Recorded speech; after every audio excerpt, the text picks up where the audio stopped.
સાંજના સમયે તમને સર્વને ગુડ ઇવનિંગ અને અમુકને માટે ગુડ નાઇટ. અમે એક અભિસાંજની મિટિંગમાં હતા અને વક્તા સાહેબે એવું કીધું કે જો તમારે સૂઈ જવું હોય તો તમને છૂટ છે, પણ નસકોરા બોલાવતા નહીં, કારણ કે તમારી બાજુમાં બીજું કોઈ જો ઊંઘવા માંગતું હશે તો એ પણ ડિસ્ટર્બ થશે. એટલે બધાને ગુડ ઇવનિંગ.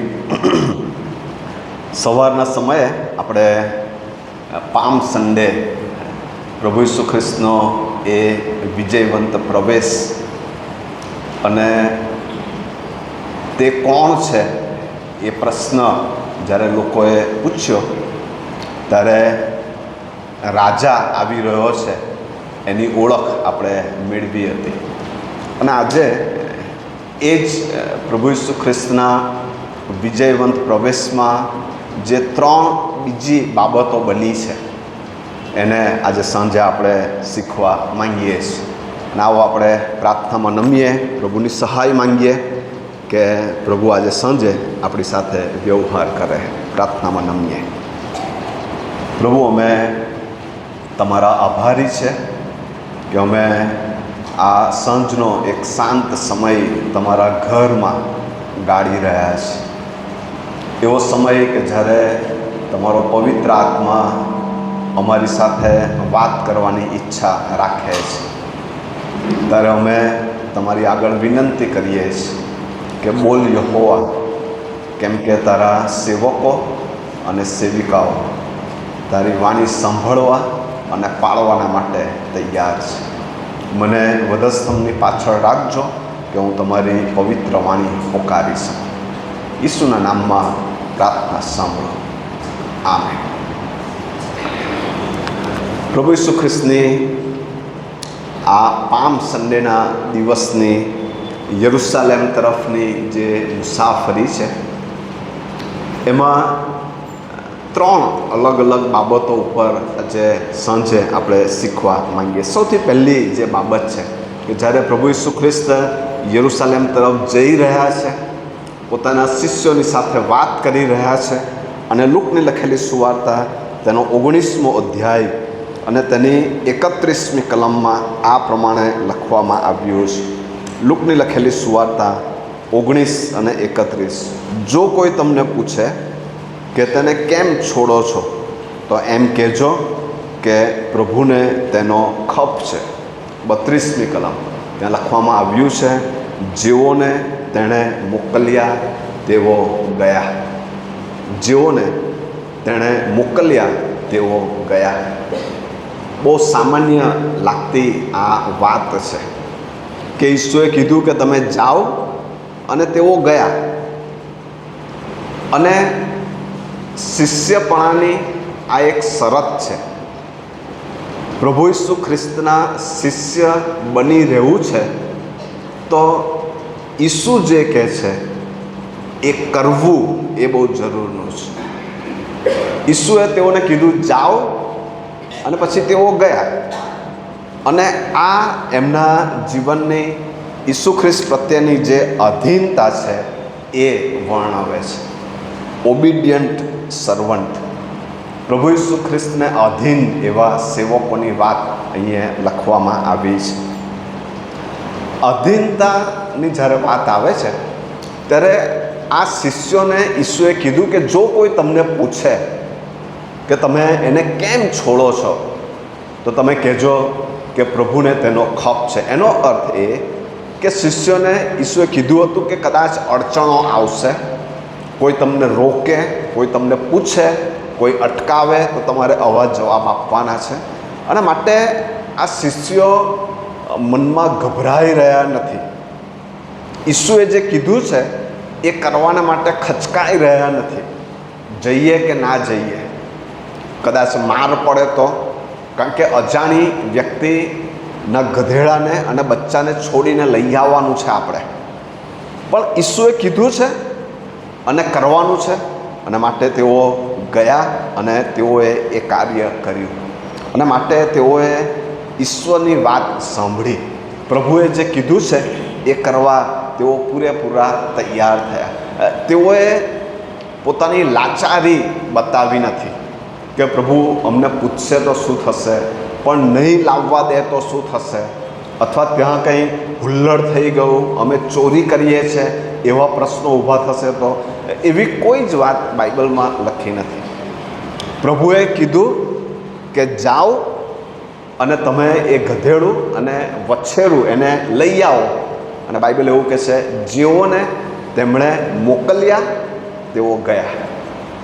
અને આ એક સરળ ખ્રિસ્તીપણાનો, શિષ્યપણાનો જે સિદ્ધાંત છે કે પ્રભુ મને કહે અને હું કરું. એમ બહુ સરળ લાગે છે, પણ વાસ્તવમાં જ્યારે રોજ આપણા જીવનમાં કરવાનું આવે છે ત્યારે આપણને બહુ મુશ્કેલી પડે છે. કારણ કે પ્રભુ ઈસુ ખ્રિસ્ત પ્રત્યેની જે અધીનતા છે એ આપણે આપણા સ્વભાવ, પાપી સ્વભાવની વિરુદ્ધ દેવના સ્વભાવને આપણા જીવનમાં કામ કરવા દેવાનું બને છે. અને કેટલી બધી વખત આ એક સરળ લાગતી વાત કે ઈસુએ જેઓને મોકલ્યા તેઓ ગયા, ઈસુએ કીધું અને તેઓએ કર્યું, એ રોજિંદા જીવનમાં બનવું એ ઘણી બધી વખત મુશ્કેલ થઈ જાય છે. હું જ્યારે આ તૈયારી કરતો હતો અને પ્રભુના સેવક મૂસા વિશેની વાત નિર્ગમનના પુસ્તકમાં લખવામાં આવી છે. જો તમે નિર્ગમનનું પુસ્તક અને તેનો 40મો અધ્યાય તમારી આગળ ખોલો તો હું તમને થોડીક કલમો એમાંથી વંચાવવા માગું છું. નિર્ગમનનું પુસ્તક અને તેનો 40મો અધ્યાય, અને કઈ રીતે પ્રભુએ મૂસા સાથે વાત કરી એ ત્યાં લખવામાં આવ્યું છે. નિર્ગમન તેનો 40મો અધ્યાય અને તેની 19મી કલમ હું તમારા માટે વાંચું છું. નિર્ગમન 40મો અધ્યાય અને તેની 19મી કલમ, અને ત્યાં લખવામાં આવ્યું છે, અને મંડપ ઉપર તેણે તંબુ પસાર્યો ને તેની ઉપર તંબુનું આચ્છાદન કર્યું. અને પછી શું લખવામાં આવ્યું છે? જેમ યહોવાએ મૂસાને આજ્ઞા આપી હતી તેમ. એક્ઝેક્ટલી જે ઈસુએ, જે યહોવાએ કીધું એ મૂસાએ કર્યું. તમે 21મી કલમ જુઓ.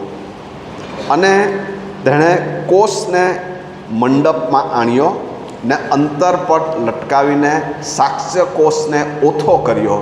પછી લખવામાં આવ્યું છે, જેમ યહોવાએ મૂસાને આજ્ઞા આપી હતી તેમ. 23મી કલમ. અને તેની ઉપર તેણે યહોવાની આગળ રીતસર રોટલી ગોઠવી. અને પછી લખ્યું છે, જેમ યહોવાએ મૂસાને આજ્ઞા આપી હતી તેમ. તમે શોધી કાઢજો આગળ કેટલી વખત એ લખ્યું છે. એક એવો સેવક કે જે જેમ ઈશ્વર કે એમ જ કરે, પોતાનું કશું ઉમેરે નહીં. મને આ નહીં ફાવશે, મને આ નથી ગમતું, મારી તો આદત આવી જ છે, પણ હું આવી રીતે ટેવાઈ ગયો છું. જેમ યહોવાએ કહ્યું એક્ઝેક્ટલી એ જ રીતે મૂસાએ કર્યું. શિષ્યોને માટે ખજૂરીના રવિવારે લખવામાં આવ્યું છે, જેઓને તેણે મોકલ્યા તેઓ ગયા. That's it.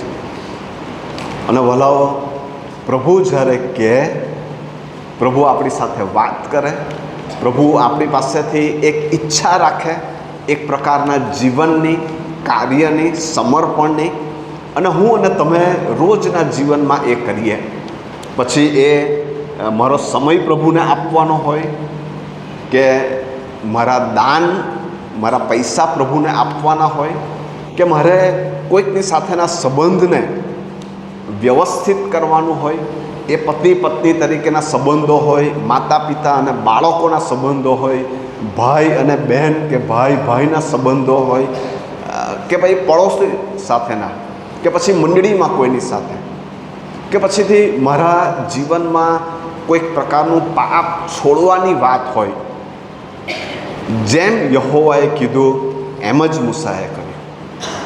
ઈસુએ જેઓને મોકલ્યા તેઓ ગયા. અને વલાઓ, આ શિષ્યપણાનું જીવન છે. હજુ હું તમને એક બીજું જીવન બતાવવા માગું છું. લેવીઓનું પુસ્તક, જો તમે નિર્ગમન ખુલ્લું રાખ્યું છે તો એના પછીનું પુસ્તક તમારું આવશે લેવીય, અને એમાં હું તમારી આગળ થોડી કલમો વાંચવા માગું છું. મારી સાથે તમે તમારું બાઇબલ ફેરવશો તો તમને એ કલમો મળશે. 4થો અધ્યાય અને 1લી કલમ, અને ત્યાં લખવામાં આવ્યું છે, અને યહોવાએ મૂસાને કહ્યું કે. તમે 5મો અધ્યાય અને 14મી કલમ તમે જુઓ, લેવીય 5 અને 14, અને ત્યાં લખવામાં આવ્યું છે, અને યહોવાએ મૂસાને કહ્યું કે.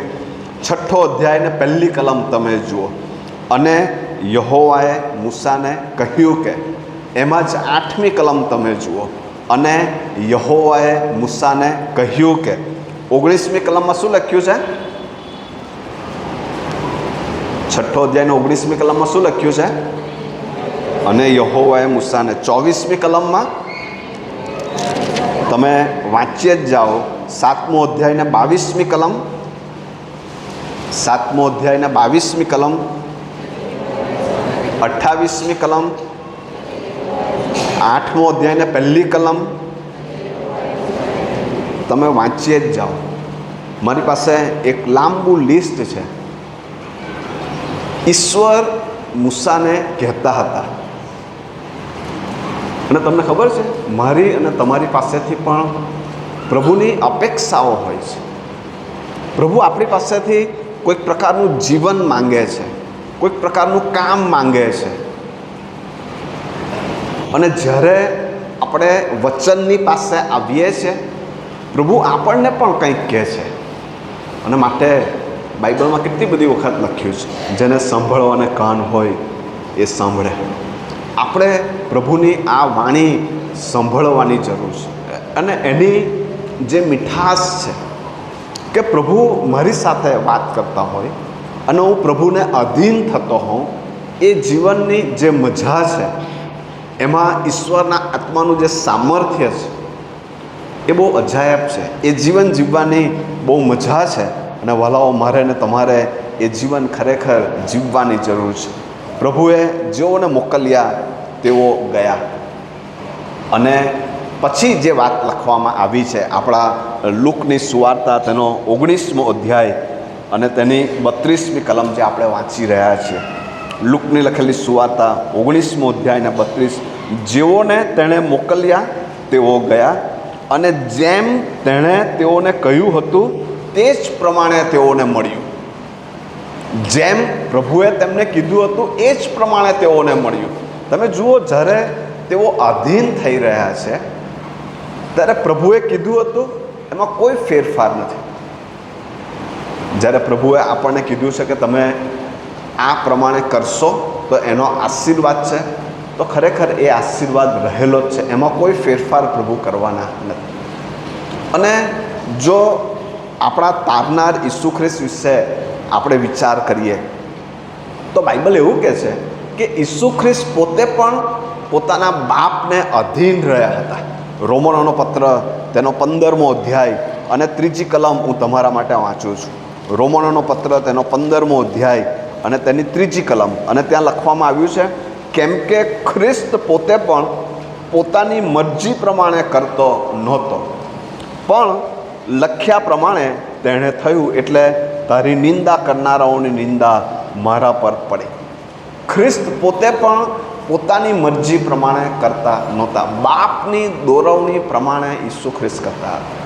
તો વલાઓ, મારે ને તમારે ખ્રિસ્તની દોરવણી પ્રમાણે કરવું, પવિત્ર આત્માની દોરવણી પ્રમાણે કરવું, એ આપણા માટે કેટલી બધી અગત્યની બાબત છે.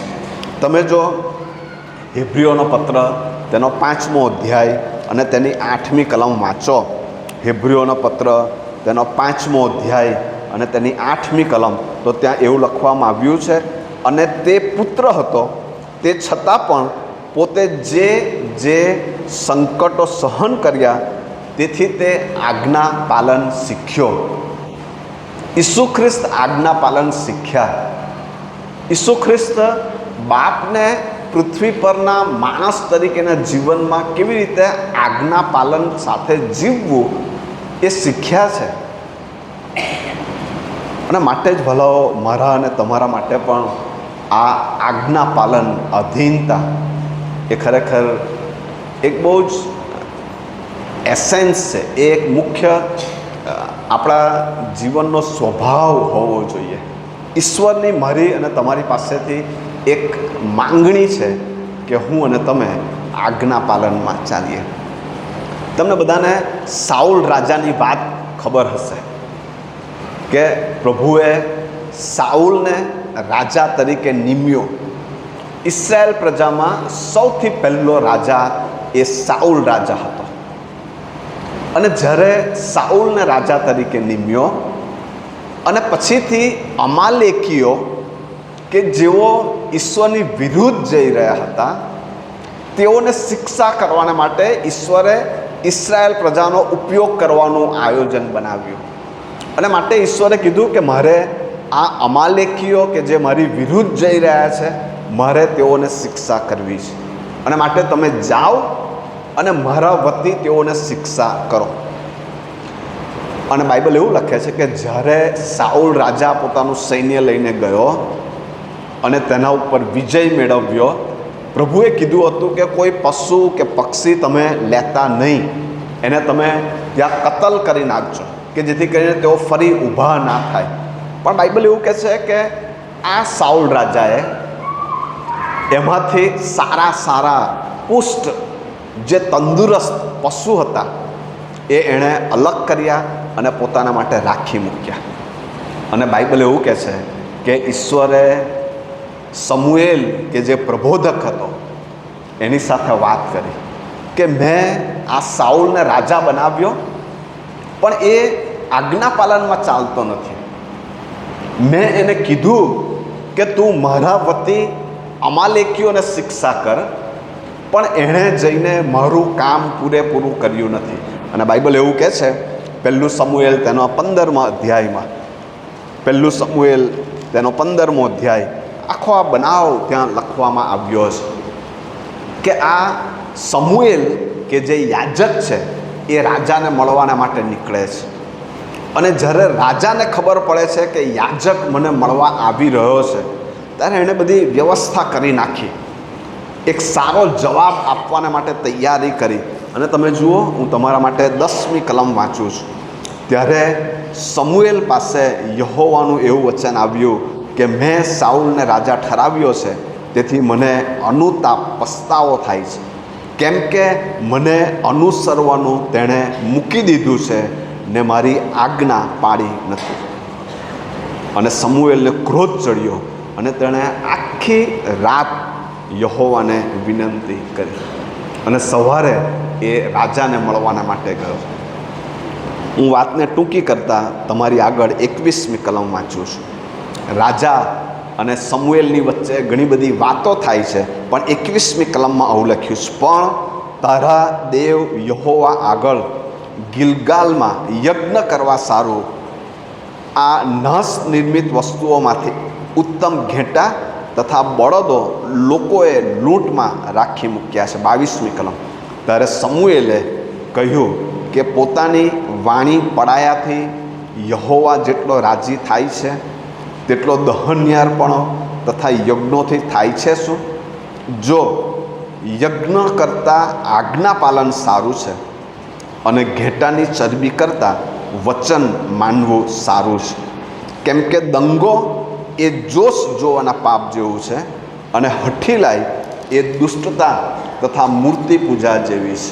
અને પછી લખ્યું છે, તે યહોવાનું વચન નકાર્યું છે, માટે તેણે તને રાજા તરીકે નકાર્યો છે. તે યહોવાનું વચન નકાર્યું છે અને માટે તેણે તને રાજા તરીકે રિજેક્ટ કરી દીધો છે. બિન અધીનતા આપણને ઈશ્વરથી રિજેક્શનમાં લઈ જાય છે. સમુએલે આ રાજાને કીધું કે ઘેટાની ચરબી એ અર્પણો એના કરતાં આજ્ઞા પાલન વધારે સારું છે.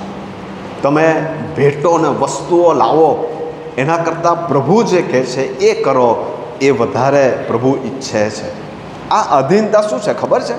આ અધીનતાનો અર્થ એ છે કે મારો જે ઉપરી છે એને હું પૂરેપૂરી રીતે સોંપાઈ જાઉં. અધીનતાનો અર્થ એ છે કે ઉપરથી જે હુકમ આવે એ મારે સંપૂર્ણ માની લેવાનો. અને મારે કેમ ઈશ્વરને અધીન થવાનું? કારણ કે જે અધીન થાય છે એના માટે પ્રભુએ ઇનામ રાખી મૂક્યું છે. There is a reward. એક આશીર્વાદ છે, એક ઇનામ છે. કદી કરમાઈ ન જવાય એવા મુંગટના ઇનામને માટે આપણે તૈયાર થઈએ. અને માટે ઈશ્વરે અધીનતાની અપેક્ષા મારી અને તમારી પાસે રાખી છે. અધીનતાનો અર્થ એ છે કે ઈશ્વરની ઈચ્છાની આગળ હું મારી ઈચ્છા સરેન્ડર કરી દઉં. હું મારી ઈચ્છાને પ્રભુની આગળ મૂકી દઉં અને હું પ્રભુને એવું કહું કે પ્રભુ તારી ઈચ્છા પ્રમાણે થાવ. જેમ આકાશમાં તેમ પૃથ્વી પર મારા જીવનમાં તારી ઈચ્છા પ્રમાણે થાવ. પ્રભુના એક સેવકે આવું વાક્ય લખ્યું છે અને તે આ પ્રમાણે છે: પ્રભુને સંપૂર્ણ અધીન હોય એવી વ્યક્તિ દ્વારા પ્રભુ આ પૃથ્વી પર શું કરી શકે છે તે આ જગતે હજી જોવાનું બાકી છે. પ્રભુને સંપૂર્ણ અધીન એવી વ્યક્તિ દ્વારા પ્રભુ આ પૃથ્વી પર શું કરી શકે છે એ જગતે હજુ પણ જોવાનું બાકી છે. સંપૂર્ણ સમર્પિત અને અધીન વ્યક્તિ પ્રભુ શોધે છે. ઈસુએ શિષ્યોને કીધું જાઓ, અને લખવામાં આવ્યું છે કે તેઓ ગયા. આ ઈસુ કે જે મરણને માટે હિંમત ભેગી કરીને યરુશલેમ તરફ જઈ રહ્યા છે. મારા અને તમારા માટે રાજ્યાસનની જગ્યાએ વધસ્તંભ પર લટકવાને માટે આગળ વધી રહ્યા છે. જો ખ્રિસ્ત મારા માટે આ કરી રહ્યા છે તો હું મારા ખ્રિસ્તને માટે શું કરું? એ મારે ને તમારે વિચાર કરવાની જરૂર છે. જો શિષ્યો એમણે ના પાડી દીધી હોતે તો ઈસુએ બીજા શિષ્યોને કદાચ મોકલ્યા હોતે. અને જો કોઈ શિષ્ય તૈયાર થયા ના હોતે તો મને ખબર નથી કે પ્રભુનું આ કાર્ય અધૂરું રહેતે, કે પ્રભુનું કાર્ય અટકી જતે, કે પ્રભુનું કાર્ય વિલંબ થતે. કારણ કે જ્યારે ખ્રિસ્તની મંડળી, પ્રભુના લોકો પ્રભુને અધીન થતા નથી ત્યારે પ્રભુનું કાર્ય અટકી જાય છે, ત્યારે પ્રભુ કામ કરી શકતા નથી. અને બીજી શક્યતા એ છે કે જો હું આધીન થતો નથી તો પ્રભુ પછી બીજાનો ઉપયોગ કરે છે. પણ જ્યારે મને અધીન થવાની તક મળે છે ત્યારે મારે આ પ્રભુને અધીન થવાની જરૂર છે. હું વિચાર કરતો હતો કે શિષ્યોની 3.5 વર્ષની તાલીમ ઈસુ ખ્રિસ્તના હાથ નીચે થઈ છે. જ્યારે ઈસુ ખ્રિસ્તે તેડું આપ્યું કે મારી પાછળ આવો, તેઓ ગયા. 3.5 વર્ષ સુધી તૈયાર થયા. 3.5 વર્ષની તાલીમ પછીથી જે કામ સોંપવામાં આવ્યું છે એ ગધેડું લાવવાનું. શિષ્યો કદાચ મનમાં વિચાર કર્યો હશે કે પ્રભુ આટલા 3.5 વર્ષની તાલીમ પછીથી ગધેડું લાવવાનું કામ, કંઈ બીજું સારું કામ ના હોઈ શકે? પણ બાઇબલ એવું કહે છે કે તેમણે મોકલ્યા અને તેઓ ગયા. અને માટે વિશ્વાસથી તેઓ ગયા, ચાલી નીકળ્યા. અને જ્યારે તેઓ ગયા ત્યારે બાઇબલ એવું કહે છે કે તેઓને જે કહેવામાં આવ્યું હતું બરાબર એ જ પ્રમાણે તેઓને મળ્યું. ત્યાં જ ગધેડું હતું, માલિક હતો, એને પૂછવામાં આવ્યું અને એમણે કીધું કે પ્રભુને તેનો ખપ છે, અને પછી એને મોકલી આપ્યા. એના માટે વલાઓ, અધીનતા એ વિશ્વાસથી આગળ વધવાનું પગલું છે. પ્રભુના સેવક હડસન ટેલર, કે જેમણે ચાઇના મિશનની શરૂઆત કરી હતી, ચીન દેશમાં જઈને એમણે સુવાર્તા પ્રગટ કરી હતી. હડસન ટેલર પોતાના જીવનના અમુક મુશ્કેલ સમયોમાંથી જ્યારે પસાર થતા હતા ત્યારે એમણે પોતાની પત્નીને એક કાગળ લખ્યો હતો. અને એ કાગળમાં એમણે એવું લખ્યું હતું કે we have 25 cents and all the promises of God. આપણી પાસે હવે ખાલી 25 સેન્ટ રહ્યા છે અને ઈશ્વરની બધી જ ખાતરીઓ, ઈશ્વરના બધા પ્રોમિસીસ, અને એની સાથે હું આગળ વધી રહ્યો છું. 25 સેન્ટ જો આજના સમયમાં ગણવા જઈએ તો કંઈ 6 રૂપિયાની આજુબાજુ થઈ શકે. અને હડસન ટેલરે વિશ્વાસથી પગલાં આગળ માંડતા કીધું હતું કે મારી પાસે એ 6 રૂપિયાની આસપાસ થોડા પૈસા છે અને બાકીની બધી પ્રભુની ખાતરી છે, પ્રભુનું વિશ્વાસુપણું છે. અને તેઓ પ્રભુને અધીન થતાં ચીન દેશમાં સેવાના માટે આગળ વધ્યા. અને વલાઓ, આ અધીનતા પ્રભુ માંગી રહ્યા છે. બીજી બાબત આપણે જોવા માંગીએ છીએ કે શિષ્યો અધીન થયા, પણ બીજી જે બાબત છે એ લુકની લખેલી સુવાર્તા 37-40 લખવામાં આવી છે. લુક 19:37-40. અને ત્યાં લખવામાં આવ્યું છે, તે નજીક જૈતુન પહાડના ઢોળાવ પાસે આવી પહોંચ્યો ત્યારે જે પરાક્રમી કામો તેઓએ જોયા હતા તે સઘળાને લીધે શિષ્યોનો આખો સમુદાય હર્ષથી મોટે ઘાટે દેવની સ્તુતિ કરવા લાગ્યો. અને તેઓ કહેવા લાગ્યા કે પ્રભુને નામે જે રાજા આવે છે તેને ધન્ય છે. આકાશમાં શાંતિ અને પરમ ઊંચામાં મહિમા થાવ. લોકોમાંથી કેટલાક ફરોશીઓએ તેને કહ્યું કે ઉપદેશક, તારા શિષ્યોને ધમકાવ. તેણે તેઓનો ઉત્તર આપ્યો કે હું તમને કહું છું કે જો તેઓ છાના રહેશે તો પથરા પોકારી ઉઠશે. જો તેઓ છાના રહેશે તો પથરા પોકારી ઉઠશે. જ્યારે પ્રભુ ઈસુ ખ્રિસ્ત આવી રહ્યા છે ત્યારે વચન એવું કહે છે કે પ્રભુએ જે મહાન કામો કર્યા હતા એને જોનાર, એની સાક્ષી આપનાર ઘણા ત્યાં હતા. અને તેઓ હર્ષ અને આનંદથી પ્રભુની સ્તુતિ કરવા લાગ્યા. અને માટે ઈશ્વરની સ્તુતિ એ આપણો ઈશ્વર પ્રત્યેનો પ્રેમ છે. સ્તુતિનો અર્થ એ થાય છે કે હું ઈશ્વરના વખાણ કરું છું, હું ઈશ્વરને માન આપું છું, હું ઈશ્વરને મોટા મનાવું છું. એમાં એક ઉલ્લાસ રહેલો છે, કારણ કે ત્યાં લખવામાં આવ્યું છે કે જે કામો તેઓએ જોયા હતા શિષ્યોનો આખો સમુદાય હર્ષથી મોટે ઘાટે બૂમ પાડતા. એ આનંદ બહુ અનેરો હતો. મને ખબર નથી કે અહીં દાહોદમાં તમે જ્યાં જ્યાં રહો છો ત્યાં વેચવા માટે કોઈ લારીવાળા આવે છે કે કેમ, શાકભાજી કે પછી ફળ ફળાદી અમદાવાદમાં આવે છે. અને જ્યારે તેઓ આવે ત્યારે તેઓ એટલા બધા જોરથી બૂમ પાડે કે બીજા ઘરે, ત્રીજા ઘરે, અને જો અપાર્ટમેન્ટ હોય તો બીજા માળે પણ એ લોકોને સંભળાય. એ લોકો પાસે એક એવો ઉત્સાહ છે, એક ધગસ કામ કરવાની, કારણ કે તેઓ ખુલ્લા અવાજે જોરથી પુકારતા ચાલતા હોય છે. શાક લઈ લો કે ફળ લઈ લો કે બીજી કોઈ વસ્તુ લઈ લો, એ ધીમા અવાજે બોલતા નથી, જોરથી બોલે છે, મન મૂકીને બોલે છે. અને અહીં શિષ્યો હર્ષથી, આનંદથી પ્રભુની સ્તુતિ કરી રહ્યા હતા. અને એનું કારણ એ હતું કે રાજા આવી રહ્યો છે, રાજાનું આગમન થઈ રહ્યું છે.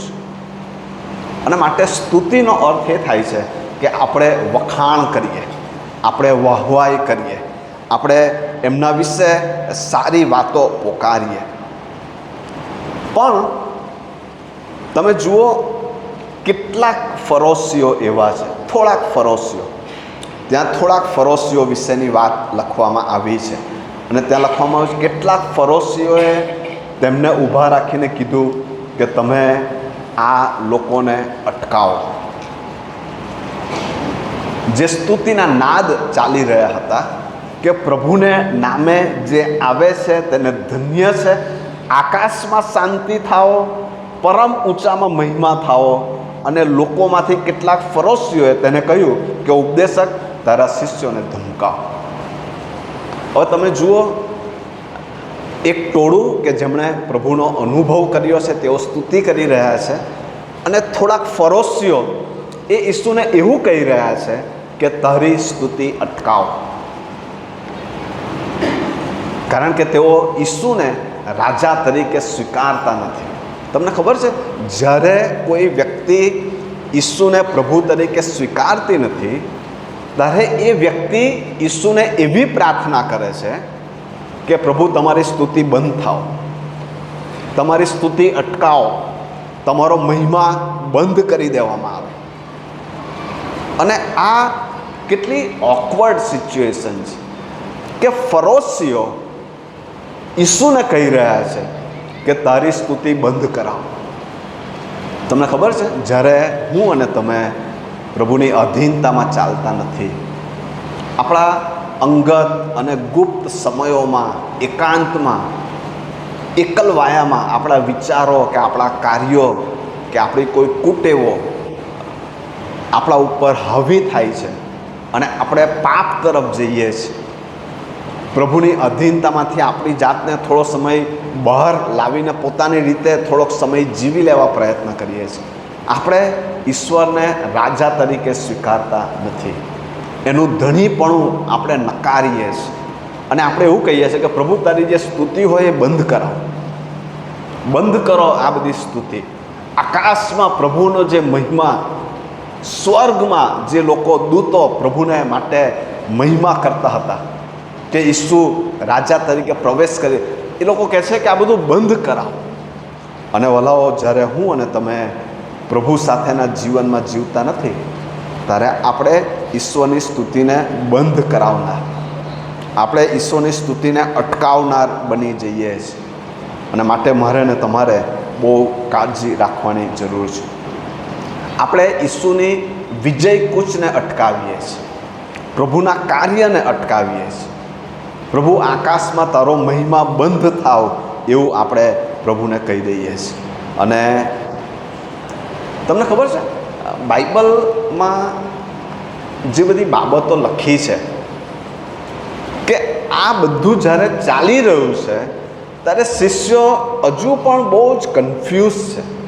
તમે જો યોહાનની લખેલી સુવાર્તા તેનો 12મો અધ્યાય અને તેની 16મી કલમ વાંચો, યોહાનની લખેલી સુવાર્તા તેનો 12મો અધ્યાય અને તેની 16મી કલમ, કે જ્યાં આજ પ્રભુ ઈસુ ખ્રિસ્તના વિજયવંત પ્રવેશની વાત લખી છે. યોહાનની સુવાર્તા તેનો 12મો અધ્યાય અને 16મી કલમ, અને ત્યાં લખ્યું છે, પ્રથમ તેના શિષ્યો એ વાતો સમજ્યા ન હતા, પણ ઈસુ મહિમાવાન થયો ત્યારે તેઓને યાદ આવ્યું કે તેના સંબંધી એ વાત લખાયેલી હતી અને એ જ પ્રમાણે તેઓએ તેને માટે કર્યું હતું. શિષ્યો 3.5 વર્ષની સેવા દરમિયાન સાથે છે, આ બધી બીનાઓ બની રહી છે, અને તો પણ શિષ્યો સમજી રહ્યા નથી કે આ બધું ખરેખર શું બની રહ્યું છે. આ ઈસુ આજે અચાનક વછેરા પર કેમ સવાર થઈ ગયા, અને આ ટોળું એમને સ્વીકારે છે અને રાજા બનાવી રહ્યા છે. અને કેટલી બધી વખત આપણે જાણે કે કશું સમજતા ના હોઈએ, કન્ફ્યુઝ થઈ ગયા હોઈએ, વિશ્વાસના જીવનમાં શું કરવું એમાં ગૂંચવાતા હોઈએ, એવા જીવનમાંથી પસાર થતા હોઈએ છે. પણ ઈસુએ તેઓને જે જવાબ આપ્યો તે આ પ્રમાણે હતો. ઈસુએ તેઓને કીધું કે જો આ લોકો બોલતા બંધ થશે, 40મી કલમ, લૂક 19:40, તેણે તેઓને ઉત્તર આપ્યો કે હું તમને કહું છું કે જો તેઓ છાના રહેશે તો પથરા પોકારી ઉઠશે. ઓબિડિયન્ટ સર્વન્ટ આપણે જોયું, અને અહીંયા ઓબિડિયન્ટ સ્ટોનની વાત કરવામાં આવી છે. પથરા પોકારી ઉઠશે. એનો અર્થ શું છે ખબર છે? કે તમે નથી જાણી રહ્યા કે રાજા આવી રહ્યો છે, ફરોશીઓ નથી સમજી રહ્યા કે રાજા આવી રહ્યો છે, શિષ્યો હજુ સુધી નથી સમજતા કે આ રાજા એ મસીહા તરીકે અંદર આવી રહ્યા છે. પણ ઈસુ ખ્રિસ્ત એવું કહે છે કે મેં જેને ઉત્પન્ન કર્યા છે આ પથરા તો મને સારી રીતે ઓળખે છે.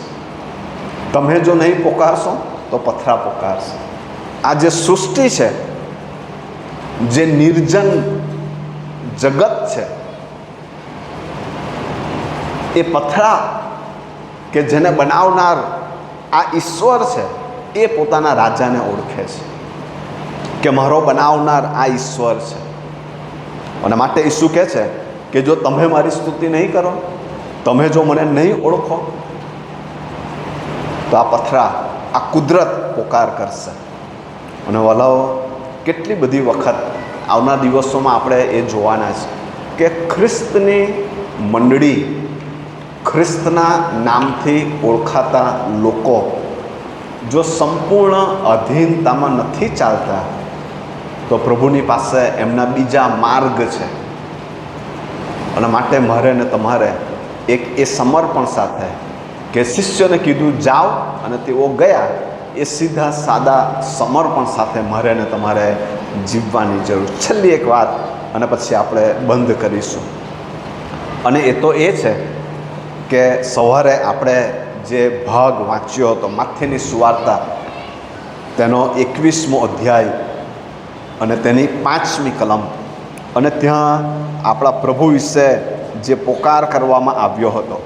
માથેની સુવાર્તા તેનો 21મો અધ્યાય અને તેની 5મી કલમ, કે સિયોનની દીકરી એમ કહો કે જો તારો રાજા તારી પાસે આવે છે તે નમ્ર છે અને ગધેડા પર, હા ખોલા પર એટલે ગધેડીના વછેરા પર સવાર થઈને આવે છે. Humble servant, humble servant. આપણો જે પ્રભુ છે એ નમ્ર છે. અંગ્રેજીમાં જે એક શબ્દ વાપરવામાં આવ્યો છે એ જેન્ટલ શબ્દ વાપરવામાં આવ્યો છે. આપણા પ્રભુ બહુ જેન્ટલ છે, બહુ કોમળ છે. એ આપણા ઉપર રોજ રોજ તૂટી પડતા નથી. કોઈક સમયે આપણી નિષ્ફળતા હોય તો એ આપણને તરત કોરડો લઈને મારવા લાગતા નથી. એ બહુ રાહ જોઈ છે. બાઇબલમાં લખવામાં આવ્યું છે કે વિલંબનો અર્થ તમે જે કરો છો એ નથી. કારણ કે ઈશ્વર કેટલી બધી વખત વિલંબ કરે છે, કારણ કે આ નમ્ર સેવક છે. એ ઘોડા ઉપર સવાર થઈને આવ્યા નથી, કારણ કે રાજાઓ સામાન્ય રીતે ઘોડા ઉપર સવાર થાય, પણ આ ગધેડાના બચ્ચા એટલે વછેરા પર સવાર થઈને આવ્યા. અને આ ઈસુ એ મારા ને તમારી સાથે મિત્રતાના સ્વભાવ સાથે જીવનાર ઈશ્વર છે. એ બહુ નમ્ર છે, બહુ જેન્ટલ છે, એ કોમળ છે. પ્રભુ ઈસુ ખ્રિસ્તે આ સમયે યરુશાલેમ તરફ અને વધસ્તંભ તરફ પોતાનું મુખ દ્રઢ રાખ્યું હતું. અને ત્યારે આ પ્રભુ જે રાજા છે એ અંદર આવી રહ્યા છે. આ જે નમ્રતા છે એનો અર્થ નબળાઈ નથી. સામાન્ય રીતે કોઈક વ્યક્તિની આગળ જો આપણે નમ્ર બનવા જઈએ તો બીજાઓ એને નબળાઈ સમજે છે. અમુક જગ્યાએ જે શબ્દ વાપરવામાં આવ્યો છે કે meekness is not weakness. Meekness is not weakness but power under control. મારી પાસે બહુ સામર્થ્ય છે, હું પણ બોલી શકું છું, હું પણ હાથ ઉઠાવી શકું છું, પણ હું એવું કરતો નથી. હું મારી જાતને સમેટી લઉં છું, હું મારી જાતને બાંધીને રાખું છું. ઈસુએ એવું કર્યું. એ નમ્ર, તમારો રાજા આવે છે અને એ નમ્ર છે અને ગધેડીના બચ્ચા ઉપર સવાર થઈને આવે છે. મારો ને તમારો પ્રભુ એ બહુ ધીરજવાન છે. એના માટે આજે સાંજે હું 3 પ્રશ્ન તમારી આગળ મૂકીને બંધ કરવા માગું છું અને ત્યારબાદ આપણે શાંત પ્રાર્થનામાં જઈશું. મેં આજે સવારે તમને કીધું હતું કે દરેક સંદેશામાં એક બાબત જો તમે લખશો તો તમને આ અઠવાડિયાના અંતે 15 એવી બાબતો મળશે કે જે તમે પોતાના માટે પ્રભુ તરફથી આવેલું વચન જાણી શકશો. જો તમારી પાસે નોટ પેન ના હોય તો ઘણા બધા મોબાઈલમાં પણ નોટ્સ રાખે છે. તમે મોબાઈલમાં તમારું એક વાક્ય ટાઈપ કરી શકો છો, પોતાને તમે વોટ્સઅપ કરી શકો છો. સવારે આપણે તે કોણ છે અને રાજાનો જે મહિમા છે એના વિશે શીખ્યા હતા. અને આજે સાંજના સમયે 3 પ્રશ્ન હું તમારી આગળ મૂકવા માંગુ. સૌથી પહેલો પ્રશ્ન કે શું હું પ્રભુને અધીન એવી વ્યક્તિ છું? શિષ્યોને કહ્યું કે જાઓ, અને તેઓ ગયા. તેઓ અધીન થયા. મૂસાને માટે લખ્યું છે કે જેમ યહોવાએ કીધું તેમ જ એણે કર્યું. શું હું રોજ મારા પ્રભુને અધીન થાઉં છું? આ સૌથી પહેલો પ્રશ્ન છે. બીજો પ્રશ્ન છે કે શું હું પ્રભુની સ્તુતિ કરું છું, પ્રભુનો મહિમા પ્રગટ કરું છું, હું પોકારું છું? શું મારી પાસે એ હર્ષ હોય છે કે મારા ઈશ્વર અવા છે, મારા પ્રભુ રાજ કરી રહ્યા છે, મારા જીવનમાં રાજ કરી રહ્યા છે? શું એ વખાણ, એ મહિમા, એ સ્તુતિ, એ હર્ષ, એ આનંદ, એ ઉલ્લાસ મારા પ્રભુને માટે મારા જીવનમાં હોય છે કે પછી રવિવારથી રવિવાર? ત્રીજી છેલ્લી બાબત કે શું હું આજે આ નમ્ર રાજાને ઓળખી રહ્યો છું અને મારી જાતને હું નમ્રતા સાથે જીવીશ? શું હું બીજાઓની આગળ નમ્ર બનવા તૈયાર છું? 3 બાબતોને માટે વિચાર કરીએ, પ્રાર્થનામાં નમીએ, પ્રભુની આગળ આપણા મસ્તકો નમાવીએ. આજનો આ પામ સન્ડેનો દિવસ થોડા સમયમાં પૂરો થશે. આપણે અહીંથી છૂટીશું, આપણા ઘરોમાં જઈશું, સાંજનું ભોજન લઈશું, આપણા રૂટીન લાઈફમાં આગળ વધીશું. પણ